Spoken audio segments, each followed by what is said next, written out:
வணக்கம். தமிழ் பேசும் மக்களின் உரிமை குரலான வீரகேசரியின் இரவு நேர பிரதான செய்திகள். செய்தியாசிரியர் MD லூசியஸ், வாசிப்பது அவினேஷ் ஜான்சன். முதலில் தலைப்புச் செய்திகள். நீர்த்தேக்கத்தின் அணைக்கட்டு உடைப்பெடுக்கும் அபாயம், உடனடியாக வெளியேற்றப்பட்ட மக்கள். கொலையாளிகளுக்கு விடுதலை, போராளிகளுக்கு சிறையா என கேள்வி. அனுர அரசாங்கத்தால் கவலையில் நாட்டு மக்கள் என தகவல். 90 வகையான மருந்துகளின் விலைகளை குறைப்பதற்கு நடவடிக்கை. கொழும்பில் அடுக்குமாடி குடியிருப்பில் இருந்து வீழ்ந்து சிறுமி உயிரிழப்பு. இலங்கையின் பிரபல கிரிக்கெட் வீரர் சகோதரர் மீது கொலை வெறி தாக்குதல். உள்நாட்டு செய்திகள். அனுராதபுரம் கலின்பிந்துனுவெவ பகுதியில் உள்ள நீர்த்தேக்கத்தின் அணைக்கட்டு உடைப்பெடுக்கும் சாத்தியம் காணப்படுவதனால் அதனை அண்மித்த பகுதிகளில் உள்ள 30 குடும்பங்களை சேர்ந்த மக்களை வெளியேற்றுவதற்கு நடவடிக்கை எடுக்கப்பட்டுள்ளது. கடந்த சில நாட்களாக குறித்த பகுதியில் பெய்து வரும் பலத்த மழை காரணமாக அணை உடைப்பெடுக்கும் சாத்தியம் காணப்படுவதாக கலன்பிந்துனுவெவ பிரதேச செயலகம் தெரிவித்துள்ளது.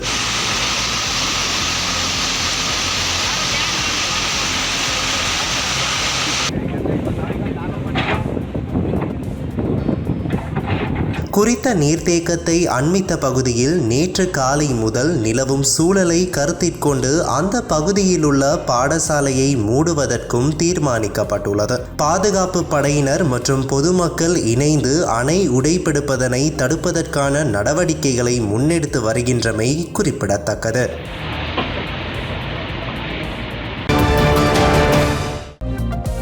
கடந்த ஆட்சி காலத்தில் படுகொலையாளிகள் கூட பொது மன்னிப்பின் அடிப்படையில் விடுதலை செய்யப்பட்டிருந்த நிலையில் தமிழ் மக்களின் விடுதலைக்காக போராடியவர்களை ஏன் விடுதலை செய்யக்கூடாது என மட்டக்களப்பு மாவட்ட இலங்கை தமிழரசு கட்சி பாராளுமன்ற உறுப்பினர் ஞா ஸ்ரீநேசன் கேள்வி எழுப்பியுள்ளார். தமிழ் அரசியல் கைதிகளை விடுவிக்க கோரி வடகிழக்கில் முன்னெடுக்கப்பட்டு வரும் கையெழுத்து போராட்டம் இன்றைய தினம் கிழக்கு மாகாணத்தில் ஆரம்பித்து வைக்கப்பட்டது. போராளிகள் நலன்புரி சங்கத்தின் ஏற்பாட்டில் வடகிழக்கில் முன்னெடுக்கப்பட்டு வரும் இந்த போராட்டமானது கிழக்கின் மட்டக்களப்பில் ஆரம்பித்து வைக்கப்பட்டது. பயங்கரவாத தடை சட்டத்தின் கீழ் கைது செய்யப்பட்டு நீண்ட காலமாக தடுத்து வைக்கப்பட்டுள்ள அரசியல் கைதிகளையும் புனர்வாழ்வு அளிக்கப்பட்டு சமூகமயப்படுத்தப்பட்ட பின்னர் நீதிமன்றத்தினால் விடுதலை செய்யப்பட்ட பின்பும் மீண்டும் கைது செய்யப்பட்டு தடுத்து வைக்கப்பட்டுள்ள போராளிகளையும் புதிய அரசாங்கம் விடுவிக்க வேண்டும் என்பதை வலியுறுத்தியே இந்த போராட்டம் முன்னெடுக்கப்பட்டு வருகின்றது. இந்த போராட்டத்தில் கலந்து கொண்டு கருத்து தெரிவித்த பாராளுமன்ற உறுப்பினர் ஞா ஸ்ரீநேசன், சட்டம் பயங்கரவாத எதிர்ப்பு சட்டம் என்ற பெயரில், பயங்கரவாத தடை சட்டம் என்ற பெயரில் மிக மோசமான மனித குலத்திற்கு எதிரான ஒரு சட்டம் இலங்கையில் அறிமுகம் செய்யப்பட்டிருந்தது. இந்த சட்டமானது அப்பாவிகளை கூட பயங்கரவாதிகள் என்று அவர்களுடைய பார்வைக்கு உட்படுத்துகின்ற ஒரு படுமோசமான செயல்பாடு காணப்பட்டது. தற்போது ஆட்சிக்கு வந்திருக்கின்ற அரசாங்கம் அந்த சட்டத்தை நீக்குவோம் என்ற உத்தரவாதத்தை அளித்திருந்தும் கூட இன்னும் அந்த பயங்கரவாத தடை சட்டம் நீக்கப்படவில்லை. அந்த நிலையில் அந்த கொடிய சட்டத்தின் பிடிக்குள் எமது அரசியல் கைதிகள் தடுத்து வைக்கப்பட்டிருக்கின்றார்கள். அந்த 10 கைதிகளும் விரைவில் விடுதலை செய்யப்பட வேண்டும். அவர்கள் தங்களது குடும்ப உறவுகளோடு இணைந்து அவர்கள் இருக்கின்ற காலத்திலாவது, நீண்ட காலம் சிறையில் கழித்திருக்கின்றார்கள், இருக்கின்ற காலத்திலாவது தமது உறவுகளோடு இணைந்து வாழ்வதற்கு இந்த புதிய அரசாங்கம் மாற்றத்தை செய்ய போவதாக கூறுகின்ற இந்த புதிய அரசாங்கம் அதனை செய்ய வேண்டும் என்று நாங்கள் எதிர்பார்க்கின்றோம். ஜனாதிபதி அனுரகுமார திசாநாயக்க தலைமையிலான அரசாங்கத்திற்கு வாக்களித்த மக்கள் தற்போது கவலையில் இருப்பதாக ஐக்கிய தேசிய கட்சியின் பிரதி தலைவர் ருவன் விஜயவர்தன தெரிவித்துள்ளார். ஐக்கிய தேசிய கட்சியின் தலைமையகமான ஸ்ரீகொத்தவில் நேற்று இடம்பெற்ற செய்தியாளர் சந்திப்பில் இதனை தெரிவித்த அவர், රටේ ජනතාව පවතින ආණ්ඩුවට ඡන්දෙ දුන්නත් දා කියපු දේවල්, එදා පොරොන්දු වුණු දේවල් කිසිසේත්ම ඒව සැබෑ වෙන්නේ නැති බව දැන් රටේ ජනතාව දකිනවා. இலங்கையில் தற்போதுள்ள அரசியல் நிலைமைகளை பார்க்கும்போது தேசிய மக்கள் சக்திக்கு வாக்களித்தவர்கள் இன்று கவலையுடன் இருக்கிறார்கள். அவர்களுக்கு வழங்கிய வாக்குறுதிகளை அரசாங்கம் நிறைவேற்ற தவறி இருக்கிறது. இன்று அவர்கள் கவலைப்படுகின்றனர். தாங்கள் ஏமாற்றம் அடைந்ததாக இன்னும் சில மக்கள் வருத்தப்படுகின்றனர். அதனால் இந்த சந்தர்ப்பத்தில் நாங்கள் ஐக்கிய தேசிய கட்சியாக ஐக்கியப்பட்டு நாட்டு மக்களுக்கு இருக்கும் பிரச்சினைகளை தீர்ப்பதற்கு அர்ப்பணிப்புடன் செயற்பட வேண்டும் எனவும் அவர் இதன்போது குறிப்பிட்டார். ඉතින් ඒ නිසා මම හිතනවා එක්සත් ජාතික පක්ෂ මේ අවස්ථාවේදී අපි ශක්තිමත් වෙලා රටේ ජනතාවගේ අපේක්ෂා බලාපොරොත්තු ඒ වගේම මේ රට හරි තැනකට ගේන්නට අපි අපේ පක්ෂය ආපහු ශක්තිමත් කරගෙන ඉදිරියට එන්නට අවශ්‍යයි. ඉතින් ඒ කාලේ හරි 90 வகையான மருந்துகளின் விலைகளை குறைப்பதற்கு ஔடதங்கள் ஒழுங்குபடுத்தல் அதிகார சபை திட்டமிட்டுள்ளது. மருந்துகளின் விலைகளை குறைப்பதற்கு சில மருந்து நிறுவனங்கள் மாவட்ட நீதிமன்றத்தில் தொடர்ந்துள்ள வழக்கிற்கு இடையூறு ஏற்பட்டுள்ளதாக அதிகார சபையின் உயர் அதிகாரி ஒருவர் தெரிவித்துள்ளார். இதற்கமைய நகர்த்தல் பத்திரம் ஊடாக விடயங்களை முன்வைக்க உள்ளதாக ஔடதங்கள் ஒழுங்குபடுத்தல் அதிகார சபையின் உயர் அதிகாரி தெரிவித்துள்ளார். அதன் பின்னர் மருந்துகளின் விலைகளை குறைக்கும் நடவடிக்கையை விரைவில் முன்னெடுக்க உள்ளதாகவும் அவர் கூறியுள்ளார். இந்நிலையில் சீனாவில் தீவிரமாக பரவி வரும் மர்ம வைரஸ் இலங்கையில் இதுவரை கண்டறியப்படவில்லை என சுகாதார அமைச்சர் நலிந்த ஜெயதிச தெரிவித்துள்ளார். HMPV எனப்படும் இந்த வைரஸ் தொற்று தொடர்பில் சுகாதார அமைச்சு விழிப்புடன் இருப்பதாகவும் நாட்டில் வைரஸால் பாதிக்கப்பட்ட எவரேனும் கண்டறியப்பட்டால் மக்களுக்கு தெரியப்படுத்த அரசாங்கம் கடமைப்பட்டுள்ளதாகவும் அவர் கூறியுள்ளார். அத்துடன் நோய் எதிர்ப்பு தொடர்பான விசேட வைத்திய நிபுணர் பேராசிரியர் நீலிகா மாலவிகே சில காலத்திற்கு முன்பு இலங்கையில் HMPV நோயாளிகள் கண்டறியப்பட்டதாக கூறியதை சில ஊடகங்கள் தவறாக மேற்கோள் காட்டியதாகவும் முக்கியமான பிரச்சனைகளை அறிக்கையிடும் போது பொறுப்புடன் செயல்படுமாறு ஊடகங்களை கேட்டுக்கொள்வதாகவும் அமைச்சர் கூறியுள்ளார். அடுத்ததாக கொழும்பில் அடுக்குமாடி குடியிருப்பில் இருந்து வீழ்ந்து சிறுமியொருவர் உயிரிழந்துள்ளதாக போலீசார் தெரிவித்துள்ளனர். பொரளையில் உள்ள 24 மாடி அடுக்குமாடி குடியிருப்பின் 12வது மாடியில் இருந்து வீழ்ந்த நிலையில் சிறுமி உயிரிழந்துள்ளதாக போலீசார் தெரிவித்துள்ளனர். இந்த அனர்த்தம் நேற்று இரவு இடம்பெற்ற நிலையில் சிறுமி கவலைக்கிடமான நிலையில் கொழும்பு தேசிய மருத்துவமனையில் அனுமதிக்கப்பட்ட பின்னர் உயிரிழந்துள்ளார். உயிரிழந்தவர் பொரளை சர்பன்டைன் வீதியை சேர்ந்த 16 வயதுடையவர் என போலீசார் குறிப்பிட்டுள்ளனர். உயிரிழந்த சிறுமி மன அழுத்தம் காரணமாக சிறிது காலமாக சிகிச்சை பெற்று வந்ததாக அவரது தாயார் தெரிவித்துள்ளார். எனினும் சிறுமி அந்த மாடியில் உள்ள பால்கனியில் இருந்து குதித்தாரா அல்லது தவறி விழுந்தாரா என்பதை கண்டறிய பொரளை போலீசார் விசாரணைகளை மேற்கொண்டு வருகின்றனர். கொழும்பில் இருந்து பசறை நோக்கி சென்ற தனியார் பேருந்தொன்று விபத்துக்குள்ளாகியுள்ளது. இந்த விபத்தில் 13 பயணிகள் காயமடைந்து வைத்தியசாலையில் அனுமதிக்கப்பட்டுள்ளனர். சாரதிக்கு ஏற்பட்ட நித்திரை கலக்கம் காரணமாக இந்த விபத்து ஏற்பட்டுள்ளதாக தெரிவிக்கப்படுகிறது.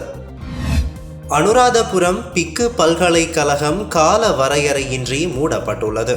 பிக்கு மாணவர்கள் முன்னெடுத்துள்ள உணவு தவிர்ப்பு போராட்டம் காரணமாக பல்கலைக்கழக நிர்வாகம் இந்த தீர்மானத்தை மேற்கொண்டுள்ளது. பகிடிவதைக்கு உட்படுத்திய குற்றச்சாட்டில் 10 சிரேஷ்ட பிக்கு மாணவர்களுக்கு வகுப்பு தடை விதிக்கப்பட்டுள்ளது. இந்த வகுப்பு தடையை நீக்குதல் உள்ளிட்ட கோரிக்கைகளை முன்வைத்து சில பிக்கு மாணவர்கள் கடந்த 7ஆம் திகதி முதல் போராட்டம் முன்னெடுக்கப்பட்டு வருகின்றமை குறிப்பிடத்தக்கது. மலையக மக்களுக்கான உரிமை போராட்டங்களில் உயிர் தியாகம் செய்த மலையக தியாகிகளை நினைவு கூறும் மலையக தியாகிகள் தினம் நேற்றைய தினம் கொட்டகலை கமர்ஷியல் பகுதியில் உணர்வு பூர்வமாக அனுஷ்டிக்கப்பட்டது. மலையக தமிழ் மக்களுக்குரிய தொழில்சார் உரிமைகள், காணி உரிமை, மொழி உரிமை, அரசியல் உரிமை, பொருளாதார உரிமை உள்ளிட்ட விடயங்களுக்கான போராட்டங்களின் போது உயிர் நீத்தவர்களே இதன் போது நினைவு கூறப்பட்டனர். இதே நேரம் மலையக தியாகிகள் தினம் யாழ்ப்பாண பல்கலைக்கழகத்திலும் நேற்று சிறப்பாக அனுஷ்டிக்கப்பட்டது.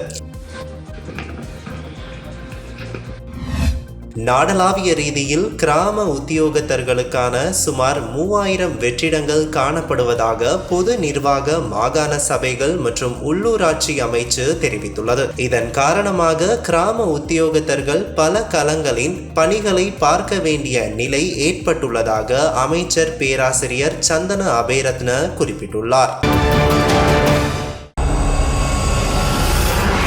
குற்றம் நடந்தது என்ன? நாட்டில் பல்வேறு விதமான குற்றச்சம்பவங்கள் பதிவாகியுள்ளன. அதன் அடிப்படையில் கிரிக்கெட் வீரர் தனஞ்சய டி சில்வாவின் சகோதரர் சாவித்ர சில்வா மீது கூர்மையான ஆயுதத்தால் தாக்குதல் நடத்தப்பட்டுள்ளது. குறித்த தாக்குதல் நேற்று இரவு 7:30 மணியளவில் நடத்தப்பட்டுள்ளதாக போலீசார் தெரிவித்துள்ளனர். இந்த தாக்குதலை பாதாள உலகத்துடன் தொடர்புடையதாக கூறப்படும் ரத்மலானி சுத்தா என்றும் அழைக்கப்படும் இந்திக்க சுரங்க சொய்சா மேலும் சிலருடன் இணைந்து மேற்கொண்டுள்ளதாக தெரிவித்தார். தாக்குதலில் காயமடைந்த சாவித்ர சில்வா மொரட்டுவை லுனாவ வைத்தியசாலையில் அனுமதிக்கப்பட்டுள்ளதாக தெரிவிக்கப்படுகிறது. சம்பவம் தொடர்பில் கல்கிசை போலீசார் மேலதிக விசாரணைகளை மேற்கொண்டு வருகின்றனர். பாராளுமன்றத்தின் பெண் பணியாளர்களுக்கு தவறான முறையில் தொல்லை கொடுத்த மூவரை பணி நீக்கம் செய்யுமாறு சபாநாயகர் ஜகத் விக்ரமரத்ன உத்தரவிட்டுள்ளார். பணி நீக்கம் செய்யப்பட்ட மூவரும் 2023 ஆண்டு ஆகஸ்ட் மாதம் குறித்த பெண் பணியாளர்களுக்கு தொந்தரவு கொடுத்துள்ளதாக தெரிய வந்துள்ளது. 2024 ஜனவரி மாதம் முதல் நாடு முழுவதும் பதிவான 100க்கும் மேற்பட்ட வன்முறை சம்பவங்களில் ஒழுங்கமைக்கப்பட்ட குற்றங்களுடன் தொடர்புடைய துப்பாக்கி சூட்டு சம்பவங்கள் காரணமாக 66 பேர் உயிரிழந்துள்ளனர். இவற்றில் கடந்த 3 மாதங்களில் மட்டும் பாதாள உலகத்துடன் தொடர்புடைய ஒழுங்கமைக்கப்பட்ட குற்றம் தொடர்பான துப்பாக்கி சூடுகளில் 13 இறப்புகள் நிகழ்ந்துள்ளன. வெளிநாடுகளில் இருந்து செயற்படும் கடத்தல்காரர்களின் ஈடுபாடே இதில் பெரும்பாலான கொலைகளுக்கான காரணங்கள் என்று கண்டறியப்பட்டுள்ளன. தரவுகளின்படி 2024 ஆண்டின் பிற்பகுதியில் ஒழுங்கமைக்கப்பட்ட குற்றம் தொடர்பான வன்முறை அதிகரித்திருந்தது. அக்டோபர் மற்றும் டிசம்பர் மாதங்களுக்கு இடையில் 13 தனித்தனி துப்பாக்கி சூடுகளில் 10 இறப்புகள் மற்றும் 4 காயங்கள் பதிவாகியுள்ளன.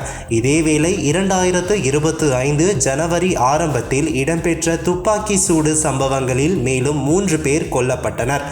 அம்பலாங்கொடை, கல்கிச, திக்வெல்ல, பதவிய, கம்பஹா, கந்தான, மீகொட, மருதானை, மீட்டியாகொட, ஜாயல, காலி, சீதுவ, வெலிகம மற்றும் அஹங்கல்ல உள்ளிட்ட பல பகுதிகளில் துப்பாக்கி சூடு சம்பவங்கள் இடம்பெற்றுள்ளதாக போலீஸ் தரப்பு தகவல்கள் கூறுகின்றன. யாழ் நகரில் ஹெரோயின் போதைப் பொருளுடன் இளைஞர் ஒருவர் இன்றைய தினம் கைது செய்யப்பட்டுள்ளார். வண்ணார் பண்ணையை சேர்ந்த 27 வயதான இளைஞனே யாழ் மாவட்ட குற்றத்தடுப்பு பிரிவினரால் கைது செய்யப்பட்டுள்ளார். சந்தேக நபரிடம் இருந்து 60 கிராம் ஹெரோயின் மீட்கப்பட்டுள்ளது. இன்றைய நாணய மாற்று விகிதம்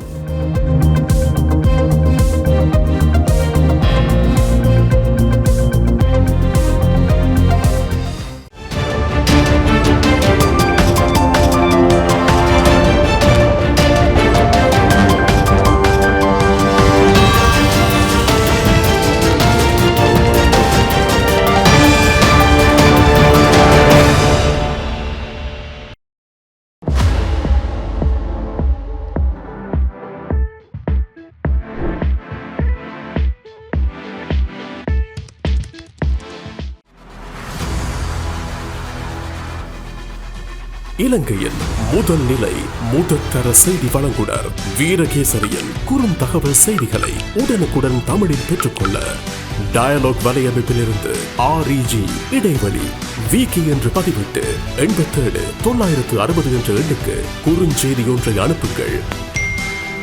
வீரகேசரி செய்தியுடன் இணைந்திருங்கள்.